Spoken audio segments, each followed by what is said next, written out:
Welcome to the Legislative History video, Part 3. In this video, I'll show you how to locate California legislative history materials. We'll also briefly discuss the California legislative process. Let's get started. Part 1. How a bill becomes law in California. To do a California legislative history, it's helpful to understand the legislative process and the documents created at each stage. This section presents an overview of the steps in the process. Step 1. To introduce a bill, a legislator presents a request to the Office of Legislative Counsel. The Office of Legislative Counsel then drafts a bill proposal and the bill is introduced in the Assembly or the Senate. Step 2. Once a bill is introduced, it is referred to a standing committee. Standing committees are those committees with the authority to vote on a bill. To guide the committee in its decision, a committee consultant prepares a critical assessment of the bill that is read before the vote. This document is called a committee analysis. Step 3. If the committee votes to pass the bill proceeds to the floor for further consideration and floor debate. The documents created by the floor debate are the floor analyses and the floor statements. Step 4. If the bill is passed by one house, it then proceeds to the other house for consideration. This stage generates more floor analyses and floor statements. Step 5. If the bill passes both houses, it proceeds to the governor for signature or veto. At this point, you may see enrolled bill reports, signing statements, or veto statements. Step 6. If the governor signs the bill, or the bill receives a 2/3 vote of both houses of the legislature, the bill becomes a statute. Step 7. The statute is published in Statutes of California and Digest of Measures. Now, the Statutes of California citation is similar to the Statutes at Large citation that you saw in this second video. This publication is organized chronologically, and it serves as a permanent record of legislation in California, sort of like a permanent address. The statute is assigned a chapter number according to the chronological order it was passed. The citation will look something like this. You have stats, and then the year, and then the chapter. The first number refers to the year of passage, and the second refers to the order of passage within that year. Step 8. Codification. Following publication, the new law will be organized by topic and arranged with other laws on the same subject in West's Annotated California Code and Deering's Annotated California Codes. At that point, it's given a citation to a code, which will look like this if it's in West, or like this if it's in Deering's. Part 2. Locating documents. In this section, we'll discuss how to locate documents for California legislative history. Here, we'll do a quick overview of the process. But you should also check out the Raines Library Research Guide to California Legislative History Research. To access the California Legislative History Research Guide, just go to the library webpage, select Research Guides, and then search for California Legislative History. This guide has a how-to page for doing a legislative history, complete with the links you need to all the resources. So it makes your process a lot smoother. I also recommend checking out Carolina Rose's Guide to Legislative History. She has a company, LRI, that sells legislative histories, and she has a free PDF guide to the process. This guide is exceptionally good. I highly recommend it. So both those resources have far more in-depth explanations of the legislative history process and the process of researching it. But here we'll just go do a quick overview. Let's start out with an overview of finding California legislative history materials. Step 1. Look up your code section and read it thoroughly. Pretty self-evident. Step 2. At this point, you're going to read the annotations for your code section, and you're also going to shepherdize or key cite the code section. Now, before you start in your legislative history research, you should check out the annotations attached to your code section.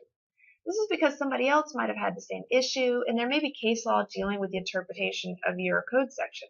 There might be law reviews on point or other secondary sources, earlier legislative histories, etc. You want to check to make sure you've identified the most relevant materials for your code section, and this helps you check off that box. In the same vein, you should also shepherdize or key cite your code section to see if there are any relevant materials that's cited to your code section that could be helpful as you start out.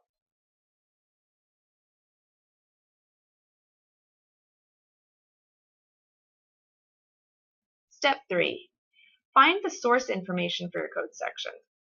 So again, here's how this works. Much like at the federal level, a statute in California is first published in chronological order. You won't find this site as you start your research, though. because in secondary sources and law review articles, wherever you happen to find it, you're probably going to start out with a citation to a code section. So you have to sort of work your way back to find that original source citation. Getting the original statutes and amendments to the code citation means that you have the key to unlock the rest of the legislative history resources. Thus, your first step is to look in your code section to find the source note, which will provide you with a sort of permanent address citation. Here's how to do it. Say we're interested in an amendment to the California Water Code, Section 1811. We read the statute, and then we scroll down to the credit section to see when and how this code section became law and when it was amended. The citation to statutes and amendments to the codes will look a lot like the word stats, followed by year, and then a chapter number, citation. We make a note of it. After that, you may see a note that says SB or AB in a number. This means Senate or Assembly bill. If you see the SB or AB, make a note of that citation as well. Step 3. Look up the statutes and amendments to the code citation. This document is available in PDF from the California Assembly Office of Chief Clerk's website. So to get to that, just Google statutes and amendments to the codes and it will bring up that site. If your code section's source note didn't have an Assembly or Senate bill number, you'll want to find the Assembly or bill number in the statutes and amendments to the code citation. Step 4. You're going to go to the California State Legislature site and read different versions of the bills. If your law was passed from 1993 onward, you can go to the California State Legislature's Bill Information webpage and search by the bill number to read different versions of the bill. If your law was passed before that time, check out the California Legislative History Live Guide for more information. Here, our bill is from 1998, and it was Assembly Bill 2803. We type this information in, and voila, we can read the different versions of the bill for free online. Step 5. Read the committee analysis for the bill. Using the bill number also allows you to access the committee analyses if your bill was published from 1993 to the present. Step 6. Look for committee reports using the library catalog. You also want to check for reports that won't show up in the California Legislature's Bill Information webpage.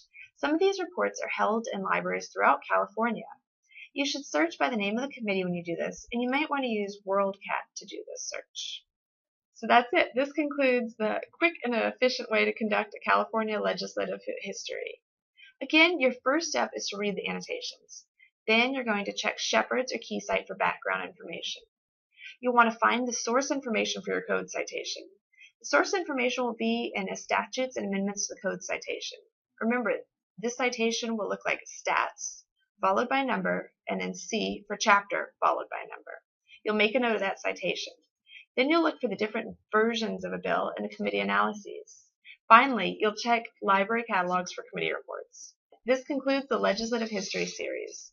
For more information, including links, be sure to check out the California Legislative History Research Guide on the library's webpage and Carolina Rose's Legislative History Research Guide in PDF, available also on that page. If you have any questions, please feel free to contact the reference desk at any time. Thanks for your attention and wishing you the best of luck in your research endeavors.